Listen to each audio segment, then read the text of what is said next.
এই দুনিয়ায় যে যত বেশি খাবে হাসরের ময়দানে সে তত বেশি ক্ষুধার্ত হবে। কথাটা সত্য কি না? এই মর্মে মুসনাদে বাজ্জার একটি হাদিস রয়েছে।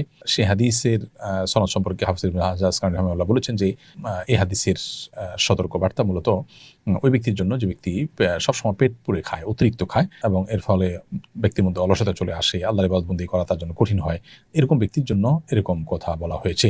মাঝে মধ্যে বা কখনো কখনো পেট পুরে বা তৃপ্তি সহকারে খেলে সেটা মৌলিকভাবে নিষিদ্ধ কোনো বিষয় নেই। হাদিসের ভাষ্যটা হলো সালমান ফারসি রাদিয়াল্লাহু তাআলা থেকে বর্ণিত। তিনি বলেছেন, নবী করিম সাল্লাল্লাহু আলাইহি ওয়াসাল্লামকে আমি বলতে শুনেছি, ইন্না আকসারান নাসি শাবআন ফিদ দুনিয়া আতওয়ালুহুম জুআ। দুনিয়াতে যারা সবচেয়ে বেশি পেট পুরে খায়, পরিতৃপ্ত হয়ে খায়, তারা আতওয়ালুহুম জুআন ফিল আখিরাত, তারা আখিরাতে সবচেয়ে বেশি ক্ষুধার্ত থাকবে, সবচেয়ে দীর্ঘ সময় ক্ষুধার্ত থাকবে। তো এই ধরনের হাদিস আরও বিভিন্ন বর্ণনা রয়েছে এবং হাদিসটি হাসান পর্যায়ের এবং এর আরও বিভিন্ন শাওয়াহিদ অর্থাৎ এর সমপর্যায়ের আরও কয়েকটা বর্ণনা রয়েছে। মৌলিক